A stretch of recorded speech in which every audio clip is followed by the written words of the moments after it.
I gotta tell y'all what happened today. I know it's been a minute since I did a video, but it just ain't nothing hit my spirit.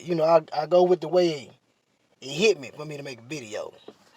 But let me tell you what happened today, y'all. So, this at work. This Caucasian guy recently told me that his father did an ancestry DNA testing thing or whatever, which we know that shit is very questionable. But it just so happens to come back that his father claims that he had 1% African in him. So I showed him this video, right? The one-drop rule, which we still use today, was invented in order to advance white supremacy. Some courts have called it the traceable amount. It's the concept that if you have even one black ancestor, you are black, which makes having the status of white that much more exclusive. This rule is characteristically American and specific to black Americans. As more interracial babies were born, more laws were created. And after showing him this video,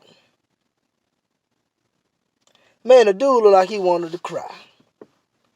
I told him, I said, it really ain't that bad being black. You a brother now. So anytime you fill out another form, anything, you gotta put down what your race is. Technically by law, you have to label yourself as an African. You black, okay? Because the 1% automatically considered a native on the planet. I told him, welcome to the family. But it looked like he wanted to cry. And I told him, I said, look, man, you still gonna have your white privilege because, you look Caucasian, okay? So it ain't that bad. The police ain't gonna harass you. You gonna be all right. I tried to explain these things to him, But on paper, legally, technically, your ass supposed to put black. But don't give up your white privilege. Is what I told him because, shit. It's easier that way in life. It's not that easy when you live in an original body. So, that's the best advice I could give him. Anyway, y'all, I thought the shit was kind of funny. But when he started looking all sad, I kind of felt bad for the fella. Because no Caucasian wants to live in the African body. And they know it. They know that they have this white or Caucasian privilege. They know this shit. And the look on his face told it all. They know that the African body is hated.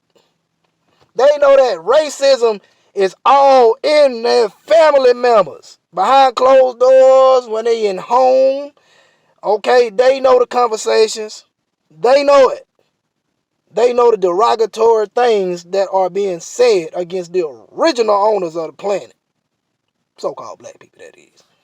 Anyway, y'all, thought that shit was kind of interesting. Until then, peace.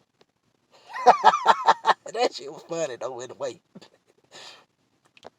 A black baby birthed by a white woman would be born into slavery. That black child would also be titled as mulatto, not black. Mulatto means young mule. A mule is a work animal that is half donkey and half horse. If a white man impregnated a black woman, that black woman, if not already enslaved, would be enslaved, and that child would also be enslaved. The laws sanction white men to sexually abuse black women. White men often forced black women to have their offspring in order to produce mixed-race slaves as they went for higher prices on the market, which further enforced white supremacy. And it also gave white men additional enslaved people to produce free labor. Biracial people became so prominent within the United States that privileges began being awarded based on how much white ancestry you had, which further enforced white supremacy. And that brings me to the term white passing, which was created under slavery and reinforced under Jim Crow. This term is specific to black Americans because assimilation into the dominant culture of our society is blocked to black Americans. Unless, of course, they are passing as white and cut off all ties to their black family and community. Which I imagine is an extremely painful thing to do, and most people who could be white passing choose not to. All of this has made being black in the United States not so much a race as it is an ethnic identity. And if you take nothing else away from this video, I'd like you to take this away. In order to dismantle white supremacy, we must first dismantle the white supremacy within ourselves.